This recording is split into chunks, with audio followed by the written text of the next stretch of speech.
What's going on, everybody? It's your boy Broadway Joel, the voice of Dominican boxing, and some bad news we got this week. Showtime boxing will no longer Showtime will no longer be showing boxing. Uh, this is very unfortunate because Showtime has been one of the best networks since they came out. They were the competitor to HBO back when it was just HBO and Showtime showing boxing. Well, showing major boxing, I should say. Um, Showtime was kind of looked at as the place where the better fights happen. HBO was looked at as the place where the bigger fights happen. A lot of people don't remember Lennox Lewis was on HBO, and Mike Tyson for a lot of his fights was on Showtime. Same thing with Julio Cesar Chavez. Pretty much all the Don King fighters were on Showtime and not on HBO. And listen, we could go down the list of fights that were on Showtime, whether it be Corrales Castillo, a bunch of Mayweather fights. I listen, I could go on and on, just even of recent history. But the fact that they're no longer gonna be showing boxing, it's making me feel old, to be honest with you, because I'm gonna have to tell my son, yeah, there was one time this network, or let's just say Showtime's still around. Showtime, they used to show boxing at HBO, and those used to be the two premium places where you watch boxing and this and that. And now it's like that's no longer happening, man. What's happening now is these apps and streaming, and to be fair, the market is shifting everything towards streaming, towards apps, towards away from TV, because a lot of people are cutting the cord. By cutting the cord, I mean a lot of people don't have cable TV. Some people pay, they pay ESPN, Netflix, Amazon Prime, maybe the Showtime app, and there's just 5, 6, 7 apps, and they pay $100 a month for their TV entertainment, and they don't longer feel the need to pay $160 or whatever it is to get a cable box. And then in some cases, depending where you live and how many rooms you got one in the living room, one in your bedroom, one in your son's bedroom, or this and that, and you're paying your cable bills coming out to 360, 370. So maybe not that high, but you know what I mean? Like, a lot of people just going, hey man, I'm just going to make accounts on channels that I watch, and I'm just going to watch it streamed directly from there. So since it's shifting, I think Showtime was not seeing enough ratings from the regular showing of TV. So basically, like, when a fight would be on regular Showtime, the views on it wasn't justifying keeping it. They were making good money on the pay-per-view end, from Canelo fights to Tank Davis, and just as recently Spence Crawford. The Showtime was seeing a lot of monetary success in that aspect, but and I think that's why this year we had such success, such big fights made. There was just one kind of last push, like, hey, let's show the network what we can do. They gave us Tank Ryan, that generated huge amounts of money. They gave us Spence Crawford, that generated a lot of money. I wouldn't say huge, but a lot of money. The Canelo Charlo fight, believe it or not, as much as it wasn't as satisfying for the fans, it was a very successful pay-per-view. And and also even the Tank Hector Luis Garcia, believe it or not, I'm not gonna say that was a huge success, but they definitely profited it on that fight. So they were really trying to push to show the network, like, hey, listen, keep us, because look, maybe you're not getting the money from the free Showtime cards, but those fights are developing and promoting guys all the way up until they're getting up to become pay-per-view stars. So unfortunately, though, they're coming out of the boxing business. And the thing that most upsets me about this is that that's where all the Dominicans fight. That's where Adames fights Hector Luis Garcia, Puello, Edwin de los Santos, Michelle Rivera, uh, who else? Elvis Rodriguez. That's where all these guys were having their fights, and now that network is no longer in business. Now, listen, Al Heyman is a very, very smart guy. This guy was in the music business and made a lot of money. And if you really look into who he was in the music industry, you understand just how successful he was in that industry. So he definitely knows what he's doing. And I'm sure he has a plan. But I don't know. The Showtime thing was working for the Dominicans. So I'm a little worried whatever the shift is, whether and it's been rumored that they're going to Amazon Prime. That's been the biggest rumor, that they're going to go from Showtime to Amazon Prime, which I'll get to if I like or not in a bit. I just want to finish this. Let's just say they do go to Amazon Prime. I don't know how they're going to view the Dominicans. A lot of times in boxing, Dominicans are looked at as expendable, unfortunately. And I'm not saying PBC treats them bad at all. That's not what I'm saying. They treat, not only do they, from what I've seen, treat the Dominicans good, they treat me good too. So I'm not trying to trash PBC in any way, shape, form, or fashion. But my point is, I'm not so sure they're a priority in the next network as opposed to in Showtime. I wouldn't say they made a priority, but they were definitely taken into account. They were definitely part of the reason why there was success, providing, interesting, fun fights or dramatic knockouts like Montiel, Carlos Adames, when he knocked out Montiel. That was a nasty right hook that he caught him with, finished him off. Upsets like Hector Luis Garcia over Colbert, and just various fights. Those two, Elvis Rodriguez's first two performances on Showtime were absolutely fantastic. One was on an undercard of a pay-per-view, and the next one was against Velasco on the undercard of Tim Tszyu. So, Dominicans have shown our worth and entertainment value to Showtime. Now, moving over to a different network, who knows? Who knows where that lands? And I'm not saying it will be bad or not. I just know that on Showtime we were good. You know what I'm saying? So the fact that they're going out of business worries me for Dominican boxing. And the fact that they're going out of business just in general, I don't like, because I do like Steven Espinoza. I felt like he did a really good job over there. I also think that historically, they've always done a good job. They have always provided great fights, great content. I've never felt, and I'm, maybe there was 1 year or something. I don't know, but just off the top of my head, I don't ever remember going, damn, I just wasted my subscription of this year because all Showtime did was give me bullshit. I never felt that. They've always given me quality content, and now they're no longer going to be there. I interviewed Al Bernstein, one of the best color commentators, and who knows where he lands. And it's just sad to go. It's sad that it's going, but hey, that's part of life. You got to adjust or die. That's a saying, but hopefully PBC has a good plan. Now, where does PBC take all their fighters? So far, I've seen two networks be rumored, like online. I've seen people say Amazon Prime and DAZN. Now, the DAZN I do find interesting. DAZN, PBC on DAZN with Matchroom fighters on that side and Golden Boy fighters on that side, I do find interesting. But what I will say is, I don't think PBC has a good relationship with Matchroom and Golden Boy.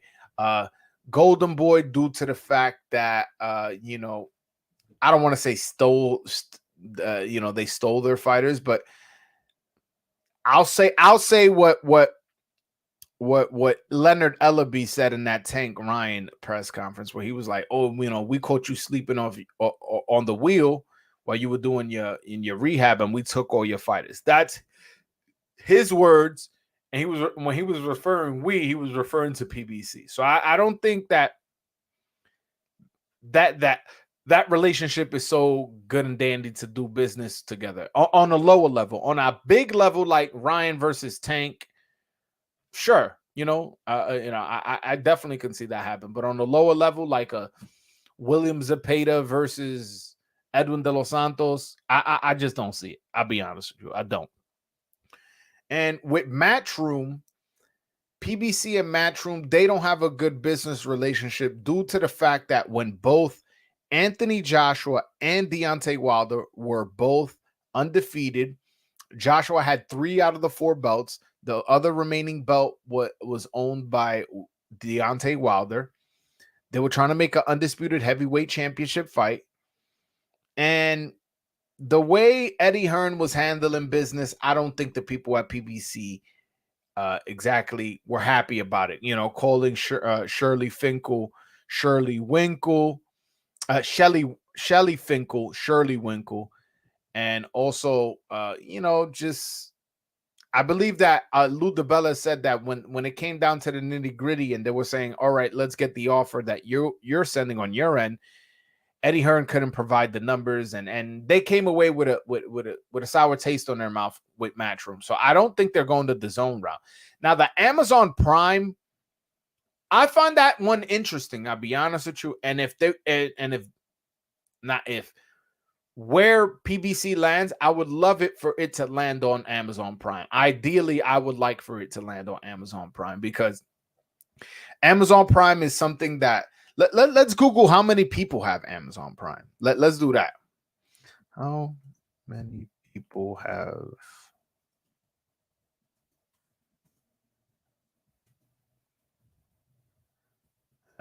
Amazon Prime? Because I'm pretty sure the number is substantial. And if you introducing this to a big market, geez, all right. This is ridiculous. It has to go on Amazon Prime. Look at this number. Look at this number. Hold on one second. I'm gonna screen share right now for you guys. It says Amazon Prime is a fee-based membership program that provides customers with exclusive offers and benefits. As of 2020, Amazon reported 200 million paying Prime members worldwide, up from 150 at the end of 2019. So they have a substantial amount of subscribers to their app, bringing a lot of attention, a lot of awareness to their network. And they have an unlimited amount of money. I don't think you guys understand just how big Amazon Prime is. And you can say like, oh, how big is their budget going to be for boxing and stuff like that? What people don't understand is this is getting a little like techie in terms of money, but a lot of this shit could be tax write-off. So at the end of the year, let's just say they have to pay $1 billion in taxes. Let's just say, and they take 200 of that, and they go, "Hey, listen, we're gonna reinvest into our business by using boxing." So what the government does is it goes, "Hey, look, you're supposed to pay $1 billion. Oh, you use 200 million to invest in your own company by providing boxing. All right, now instead of $1 billion, since you took 200 million out of it, now just to invest in your own business, give us 800." So that it just makes sense to them. All right, we're going to give it to the government anyways. Why don't we just reinvest it into the business? And they have the opportunity, all the means to promote it, to promote fights. You know what I'm saying? You imagine every time you go, oh, I want to buy some Q-tips. I want to buy a shirt. I want to buy, a drill, a printer, whatever you're going to buy. And you go on Amazon, Amazon app to order something. Boom, it's promoting. Oh, on pay-per-view is Edwin De Los Santos versus Gervonta Davis. Is right there. That's a certain level amount of promotion that a lot of people are not going to have. And they have the means to put on commercials. They have the means to, put on a little mini documentary on their Amazon Prime. So I'm very interested in them getting involved in the game, to be honest with you, because that's a great company. Like, the numbers speak for itself. 200 million worldwide. You know the type of people You know how many people were not watching boxing, not because they didn't like boxing, but because they didn't have Showtime. Maybe they only watched ESPN because it was on TV, but they didn't have the DAZN app, and maybe they didn't have the Showtime part of their cable package. So they're not watching boxing. They're only watching Top Rank boxing. You know what I'm saying? Now, if it's on Amazon Prime, you these people are already paying for the app. You get what I'm saying? They're not gonna need to, oh, I'm gonna fork over this amount of money, to for this new app to watch boxing. It's like, nah, Amazon Prime, okay. That's what channel's on. I got my smart TV. You know what? I'm at work. I'm gonna watch it on my phone. It, it's already a built-in system where it just fits in perfectly. So I'm very, very, very interested in seeing them go to Amazon Prime. And also, we'll see who Amazon decides to hire. I'm sure we will see a lot of familiar faces, but we could also see a lot of new faces. You know what I'm saying? A lot of new people that we weren't aware of. Maybe you see Broadway Joel on Amazon Prime. You know what I'm saying? Maybe they need this hair and this beard on there. You never know. But I like the idea of a new player, new fresh blood. There'll be, those executives will think of other creative ways of promoting fights that these other executives that have been there for 30, 20 years have not been doing. Because I do feel like a lot of the times the promotions in boxing is a bit outdated. I feel like they don't quite know what they're doing in terms of technology and getting the word out that, there's a fight, where to watch it, how to watch it. Why is this an important fight? I don't quite feel that they have quite mastered it. And I'm not picking on Showtime or PBC. I'm saying everybody from Top Rank to PBC to Showtime to ESPN to DAZN to Matchroom to Golden Boy. I don't quite think neither of them do quite a good enough job promoting or creating awareness where the fight's going to be, what time. And there's a lot of tweaks, and if you bring in a new player who's never been in boxing, they may come in with some fresh new ideas. Some of the ideas we're going to absolutely hate. But then there's some of the ideas that we're going to be like, whoa, like, how come nobody ever thought of that? Oh, wow, this is work. Look, this is bringing a new market because of X, Y, and Z. You never know. So I'm very interested in Amazon Prime getting involved if that happens. Again, that's just a rumor. That is not me reporting that. I hope that it is true. Again, I'm hoping that it is true, but there's no confirmation on my end as far as that. But another, I don't want to say another variable, another shot in the dark where PBC boxing could go is HBO. Yo, don't sleep on HBO coming back into this boxing game. You got to remember, PBC had a very, very successful year this year. They had a very monetarily, I mean, for the network and for their company just this year. So let's say next year, all right, HBO goes, hey, listen, we're interested in seeing your numbers because we're thinking of bringing boxing back. All right, well, here's the numbers for Tank Ryan. Here's the numbers for Canelo Charlo. Here's the number for Spence Crawford. And they see how much the network profited. They may go, hey, listen, we already have a history in boxing. Let's get back into this shit. You know what I'm saying? This guy obviously knows what he's doing. He's provided enough evidence, financial evidence, where it's to our benefit. And maybe they have like, hey, we bring Jim Lampley back. Jim Lampley, look, what's funny? Ever since I interviewed Jim Lampley been interviewed everywhere now. So his name been buzzing up. He got a job with ppv.com since then, shout out to Broadway. Maybe they bring him back. He was interested in coming and commentating from what he said. He said nobody's picked him up, but that's something he's willing to do. Max Kellerman is out of a job at ESPN. I'm sure he'll be happily come back. Roy Jones, to my knowledge, doesn't have a set job. Maybe he'll come back to HBO. You got what I'm saying? Right there, you already got your commentating crew. And as far as the production team, I'm sure some of those guys are still there. And if not, you see who you can bring back, who you don't. I listen again. That would be out of the three that are being rumored. Well, there's really only two being that. I just threw HBO out there as a shot in the dark. Out of the three that I mentioned, how about that? HBO is probably the least one that I would want it to go to, only because I don't want it to go back on premium cable. I would like for it to go to something like Amazon Prime, like I mentioned, over 200 paying members worldwide, 200 million members paying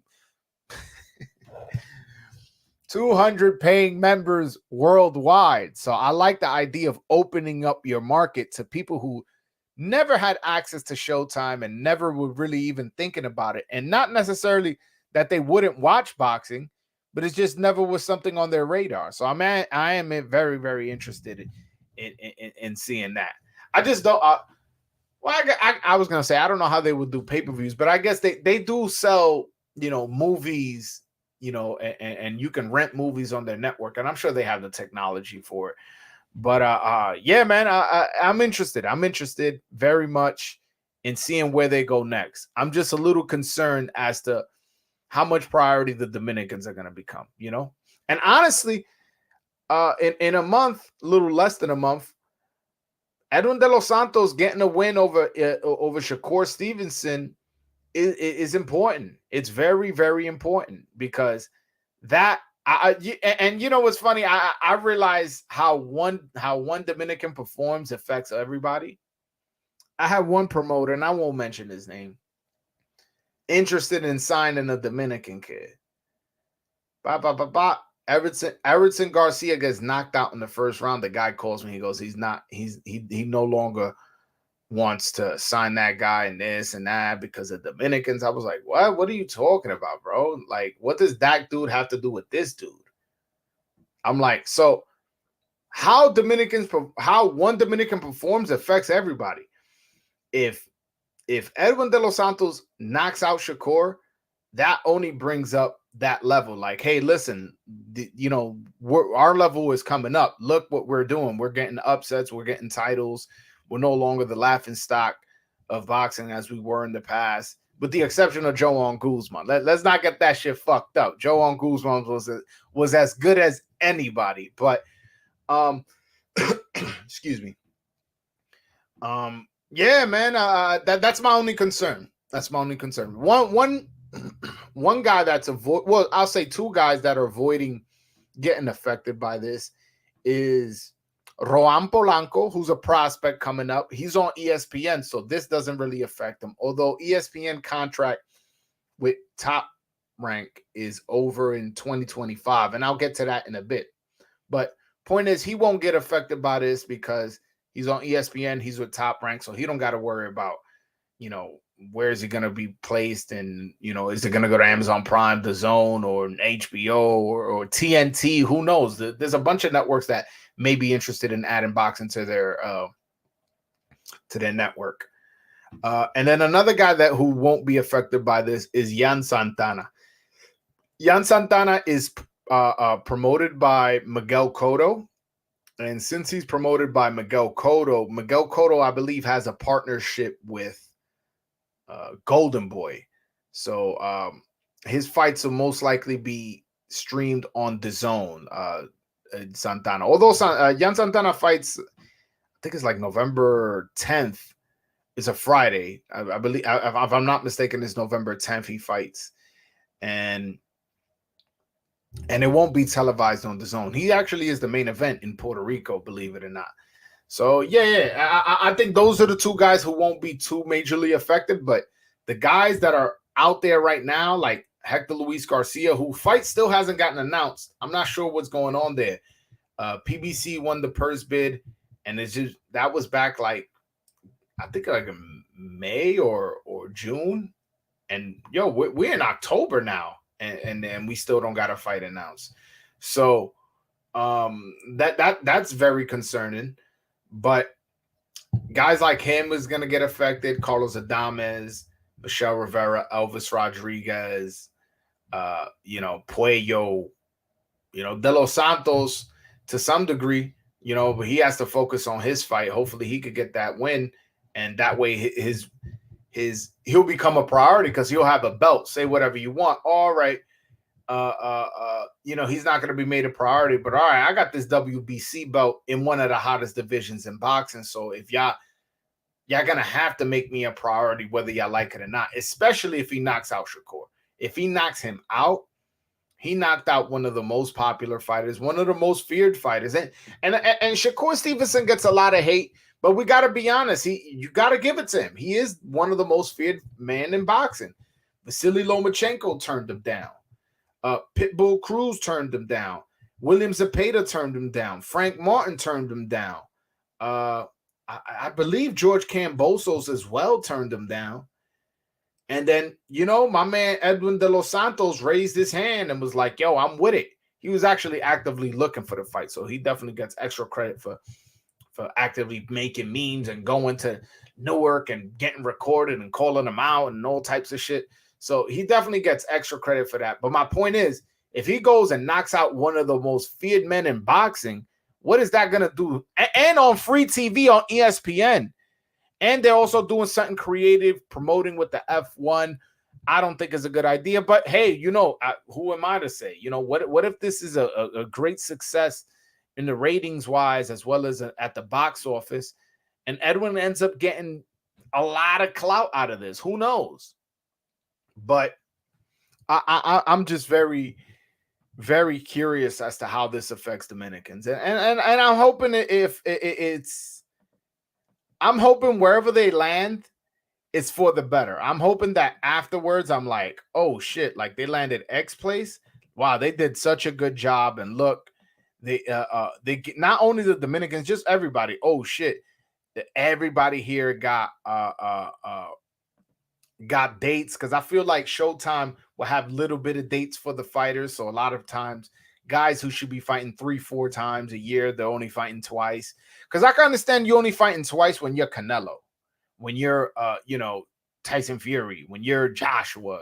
You know what I'm saying? When you these guys making big money and guys that already are very popular, I understand. But these guys who are not that popular, fighting 2 times a year, it's hard to develop a fan base, especially if you don't speak English or if you're not a big puncher, you're more of a boxer. If you're fighting 3 times a year, let's say one time in the beginning of the year, one time in the middle of the year, one time in the end of the year, you're constantly in the people's mind. You're constantly, hey, man, that guy we saw in January, when does he fight? Oh, he fights again in April and May. Oh, shit, he does? Oh, okay. Then you see him again in May. Wow, he's a really good fighter. I wonder when's his next fight. Well, actually, it's rumored that he's going to fight again in December. So you, all throughout the year, you had a chance to watch him. And again, the guys who are fighting 10 rounders, 8 rounders, they could fight 4, who knows, maybe even 5 times. So, yeah, man, it's exciting and it's nerve-wracking at the same time. It's exciting in the sense that, again, we can, if it's a brand new network who's never done boxing, they can bring something that we never had before and we never know we needed. It's kind of like when the USFL tried to create a league to compete against the NFL.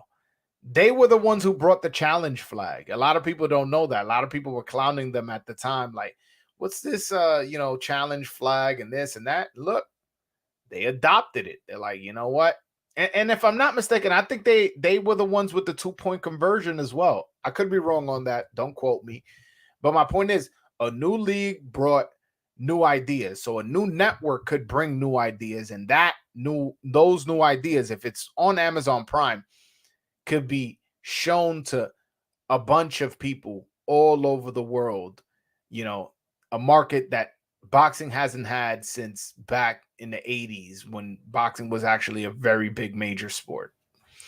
Luisito de lo mío, que lo que, mi hermano? Al Simmons, what's going on, man? Todo el mundo. My man Carlos Montes says Benavidez finna beat the out of Andrade. Listen, I agree with that one. I actually agree. But guys, I'm about to throw the link in the chat, man. Anybody who wants to call in, chop it up with Big Broadway, man, y'all definitely could do that.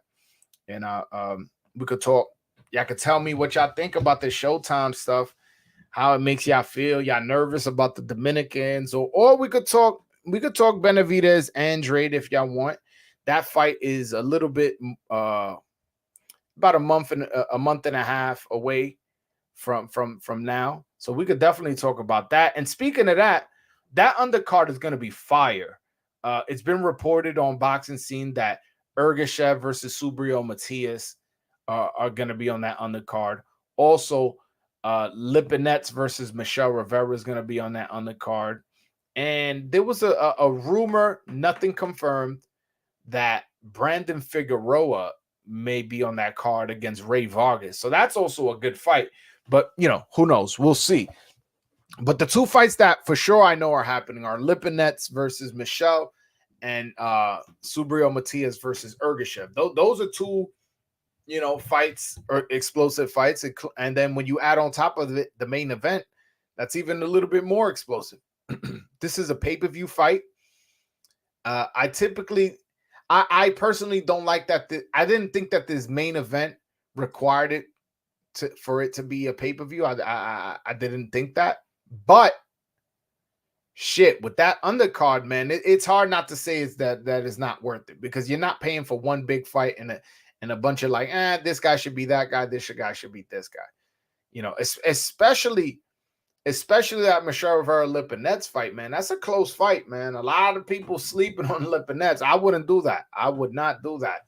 That guy hits hard. That guy has a lot of experience. He's determined. And he's been at 40, fought at 47 before. Michelle Rivera, this is his first fight with his new trainer. His first fight at 140. I think it's a little bit, I wish he would have went a softer route, to be honest with you. I think this is a bit tough fight for his first fight at 140 and his first fight with his new trainer. No, I don't. Unfortunately, at first, that's what I was being told, that Luis Nunez was going to be on that undercard. And I got word that he's not this card. He may not even fight the rest of this year, to be honest with you. I'm just, hey, man, don't shoot the messenger. I'm just telling y'all what, the rumblings I'm hearing. But yeah, Luis Nunez is not going to be on that Benavidez card, unfortunately, which I'm a little upset, because not only is Luis Nunez an exciting fighter, he's also a Samson fighter. In the main event, you got Benavidez there. Benavidez a Samson fighter. I think, boop, add him in that mix. All right, we're going to add this exciting Dominican on this undercard at 126. Throw him in against anybody. Who knows? I wish I wish he was on that undercard. He deserves it. He deserves it, especially since he's been out in Vegas training hard with Bob Santos and all those other guys out there. Every time I look at his Instagram, I'm like, damn, man, this kid is putting in work that nobody's trying to do. So, yeah, man, the kid is hungry. The kid is hungry, and I like him a lot. I'll be honest with you. I like him a lot. And I don't have no information of him for his next fight, but honestly, I would assume sometime in January. I don't think he fights the rest of the year. I think Showtime Boxing may have left boxing already. They may just have that pay-per-view in November 25th, I believe it is. And I think they may be done after that. Who knows? I don't know, because it's already October 18th, and they have nothing on the schedule. Not a single fight. Besides that pay-per-view. I'm talking about a free fight. They don't have a single one, at least not to my knowledge. You guys can write something in the chat, and I'll I'll stand corrected. But to my knowledge, the only thing they got left is that pay-per-view. That's it. You know what I'm saying? I'm not giving a prediction just yet as far as the Rivera Lipinets fight. I got to do some film work. I got to watch some film, but yeah, man, that's what's going on for that card and Showtime in general, man. Damn, man, I'm really beat up that Showtime is gonna leave, man. People who work at Showtime, they fuck with Broadway Joel. I was on there, by the way. I was on Showtime giving Hector Luis Garcia an award. Yeah, I remember that. So they always treat me right. They always treat me with respect. They really supported the channel. They supported me. They acknowledged me. Even when I would be at press conferences and there'll be way bigger channels, way bigger journalists than me, they will walk through that whole crowd just to talk to me. So I want to say, because they're still in business technically, in the boxing business technically, I have a great relationship with Showtime. So seeing them go out of business definitely upsets me, because a lot of people I like and a lot of people that like me are going to be out of a job. I'm sure they'll land on their feet, but it's just tough, man. It's just tough. It's tough. But hey, man, that's just the world we live in. That's just the world we live in, unfortunately. But we'll see what happens. We'll see what. But damn, yo, I throw the link, yo. I ain't getting no love today. They're like, yo, fuck that. We ain't trying to talk to you, man. Like, why would we want to talk to you? We all depressed that Showtime is out of business. Somebody call in, man, so we could chop it up, man. Or y'all can ask me some questions and I'll see what I can answer.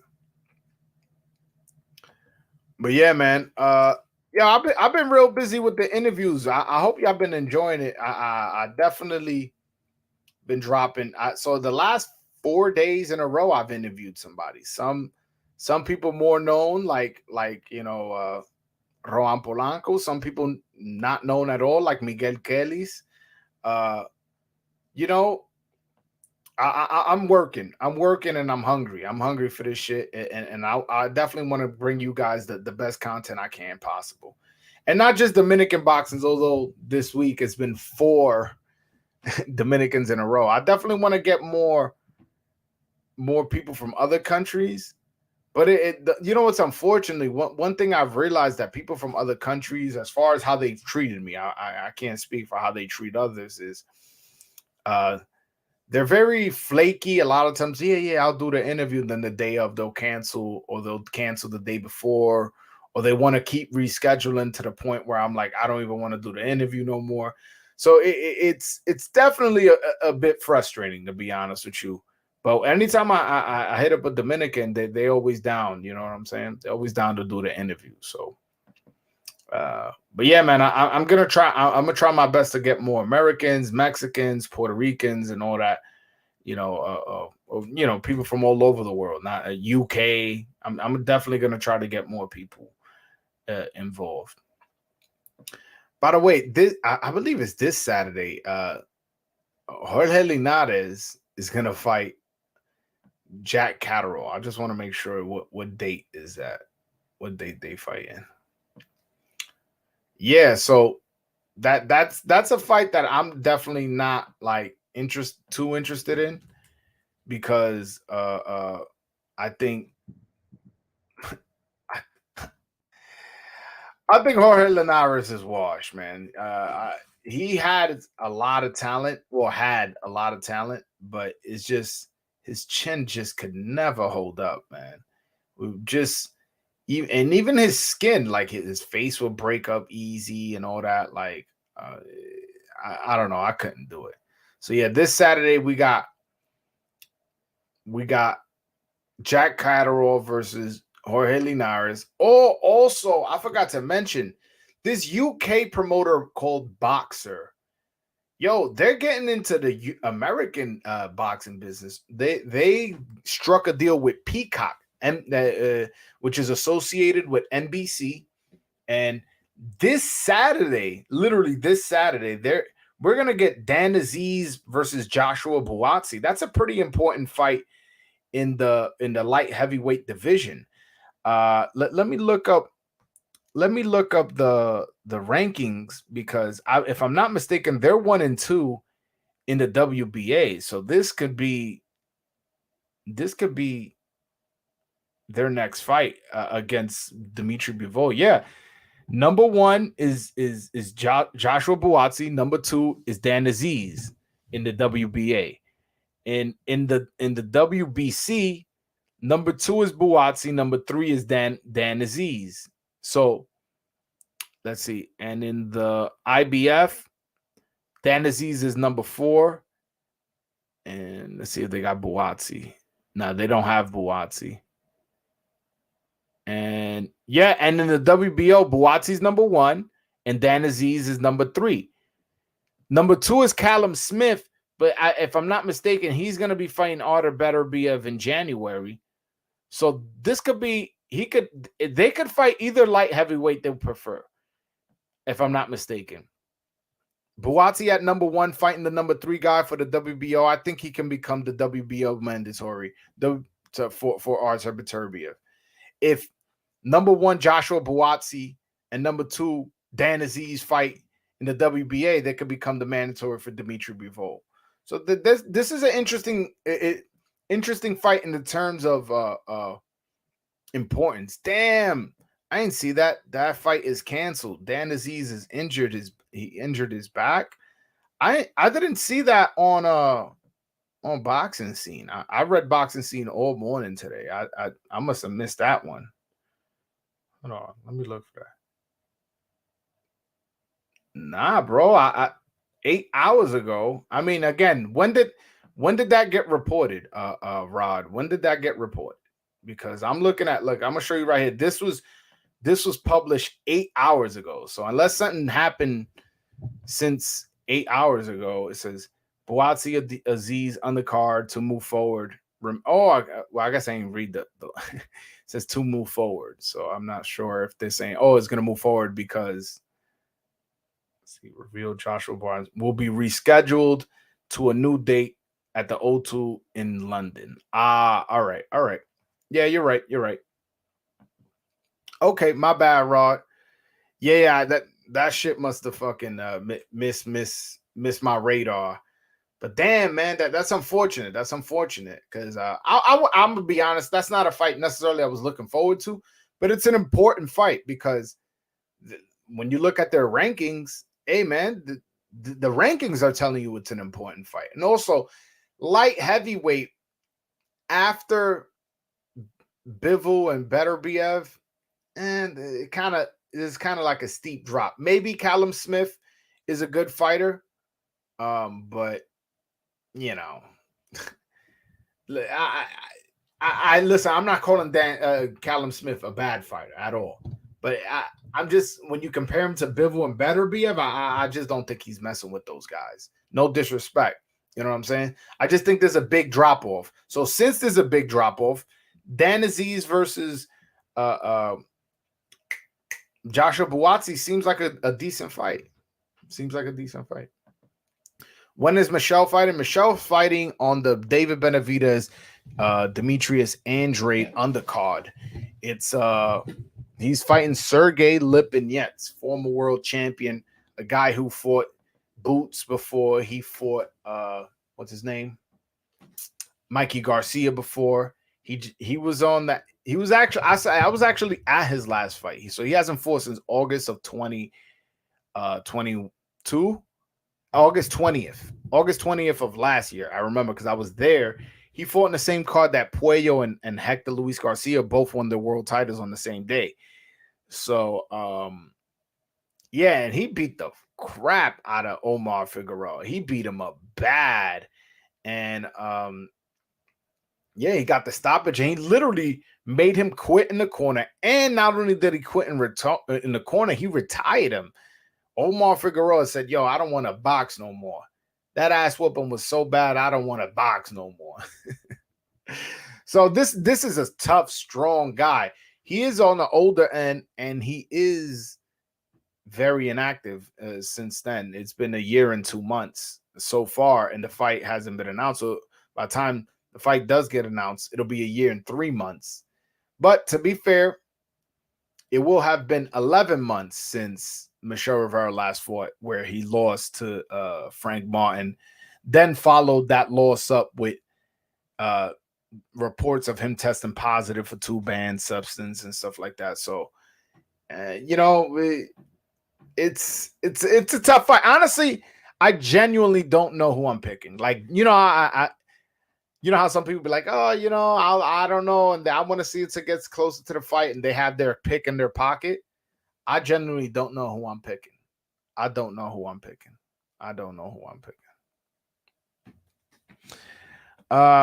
Broadway, what do you make of T.O.'s comments? You know what? Let's bring it up. Because I know exactly what you're referring to. Hold on, hold on.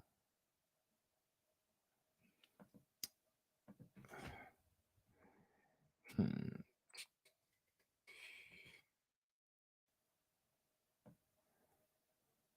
Let's see. I'm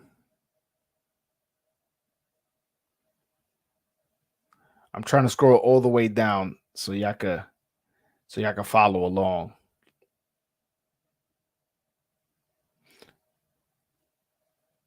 All right, there we go. All right, so we're gonna discuss To's comments. We're gonna discuss. Yeah, yeah, Peter. Matthias is on that same undercard as well, so it's gonna be a very good undercard. All right, so this is To. I'm gonna read them all because there's multiple. It says, I'm saying this now, just like I said a couple years back about Showtime boxing ending. Know you Knowing you old heads will keep the same system going. I give our beloved sport no more than 7 to 10 years left before not one network will want to contribute with our sport. We need change. He followed that up by saying, uh, no, no, no.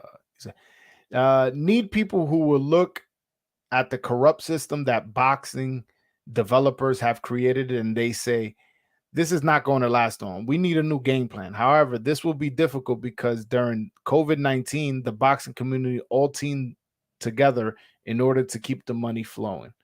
I give the zone no more than 3 years left in boxing, maybe 5, just to prolong the damage. Uh, he followed that up by saying, "There is no one. There's no one else to blame for the news of Showtime and HBO than the promoters, managers, and specific fighters. Too much greed ends all desires of wealthy lifestyle. You keep the networks with viewerships, not with sold out arenas. Network primal goal, most downloaded streaming apps on the App Store and Play Store, consistency and annual viewership, the frontier sport of boxing entertainment, a stable of elite fighters. Nah, we need to do this. What we need to do is create an all access combat promotion that combines boxing and MMA into one group. I need for one of these networks. I need for these networks to reach out to me. I can help. All right, man. Top Rank Incorporated receives 89 million from ESPN, aka Disney, to promote and fill incentives. So how are the main event fighters, only a few, receiving less than 1% of the interest? So that was a lot that he said there. That was a lot. That was a mouthful. I think he's being a bit irrational. A lot. Listen, I'm a lot older than Teofimo Lopez. I've been hearing that boxing is going to die since I've started watching boxing. I'll be honest with you. Since the day I started watching boxing, I've been hearing the pay-per-view model sucks. Nobody wants to keep paying for it. Uh, we're not getting the fights we want, and this and fights take too long to make, and then blah blah blah blah blah blah. I'll never watch boxing again after a bad decision. This is why boxing is dying. And since then, we've only seen the pay-per-view numbers go up from Mayweather to Canelo to Tank. We've also seen, like just you gotta look at the numbers of the how the boxers are generating. And Ryan Garcia is a young guy who is developing, and I think that this kid has the potential of really putting the sport on his back as long as he wins. You got Tank Davis, who's still in his 20s, his late 20s, but still in his 20s, who's a big star, and now is going to become a bigger star after having such a successful pay-per-view. Shakur Stevenson is a very popular name who every time he fights on ESPN draws a lot of ratings. He has a big fight coming up, and if Edwin could beat him, maybe he could become a name. He is somebody who's very good on social media. So maybe he can provide some context, provide some help to the sport. And then there's the heavyweight division that's always drawn a lot of money. So I honestly don't agree with him. Now, I do agree with him that I just can't picture the zone staying in the business too long. I feel like they keep increasing their monthly rate. And to be honest, they haven't really been providing that much quality content, at least not as of yet, not as of late. Like I feel like out of ESPN, Showtime, and DAZN, I feel like they're in last place in terms of relevance. And also, again, for you to download the DAZN app to watch boxing, you would have to be a boxing fan. It's not like, oh, I got Showtime because I like to watch movies, and oh shit, there's boxing, let me watch. Same thing with ESPN. Like, yeah, I watch ESPN for First Take, Sports Center, and other shows, Get Up, and so on and so forth. Oh shit, they doing boxing this Saturday. You know what? I'm not doing nothing. I'll watch. There is none of that stumbling on boxing when you're talking about the DAZN app. And then all them UK cards, man. I'll be honest with you. I'm not a fan. I'm not a fan of the UK cards. So, well, not all the UK cards. I'll say that. I'm not a fan of most UK cards. So they need to get better with their quality of content. And if they bring, to be fair, if they bring PBC to the network, then they will have had provided the fighters to provide good content.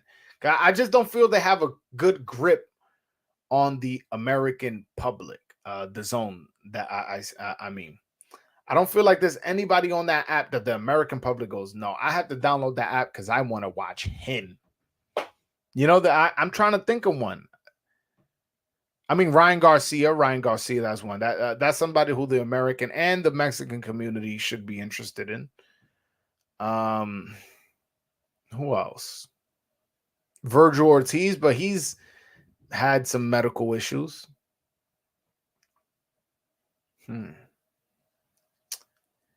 Yeah, I mean, I would say Anthony Joshua, but was his last fight on pay-per-view? I could be wrong. I don't remember.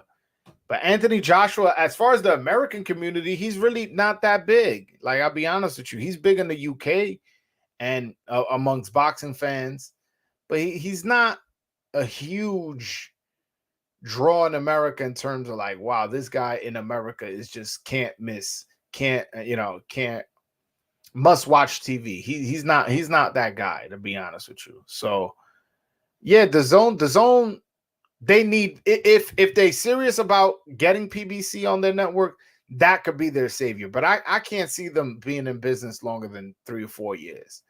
I'll be honest with you. You can't keep jacking up the prices and giving us mid-ass fights.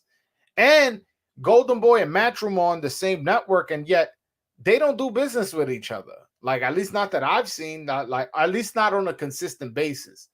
I don't see no co-promotions. Like when HBO and Showtime were around, there would be a lot of these cross-promotional fights. There would be like, hey, this top-ranked fighter is signed to HBO deal, and this Lou DiBella fighter signed, an HBO deal. Y'all gonna fight.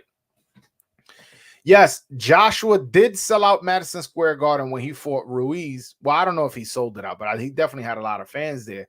But most of those fans came from the UK. Like, you get what I'm saying? You can't say he's a big draw in America when you just bring in your fan base from the UK to sell the tickets. And that's what I'm referencing when I'm talking about the zone. When I'm talking about the zone, I'm talking about guys who are willing to pay a subscription, who live in America, that they want to see the fighter fighting. Not that, oh yeah, you can draw in America because you just bring in your fan base. Yeah, but those fans that you bring in from America to fill up Madison Square Garden are not going to sign up for the zone in America to give you credit, to give you the credit that you deserve from the zone. So that's kind of what I mean like that. I know he's a ticket seller for sure. And I believe that if he came to New York again or came to Las Vegas, a bunch of those UK fans are flying as well. So I have no doubt about it. Absolutely no doubt about it. But yeah, man, looks like nobody else wants. Well, I was gonna say nobody else. Nobody wants to call in. Today was a show kind of about the boxing business, about Showtime leaving. Man, I'm very disappointed that they're leaving. And yeah, man. So I guess you guys hit the like and subscribe button. I will be trying to give you guys a lot more interviews. I'm gonna try to get busy. That's what I've been doing lately. I gave you guys 4 interviews in 4 days in a row. Today was just kind of a live, breaking down how Showtime will be affecting the Dominican boxing. But I'm gonna try to get back on that horse and keep uh, interviewing guys for you guys. And yeah, man. All right. Until next time. Peace.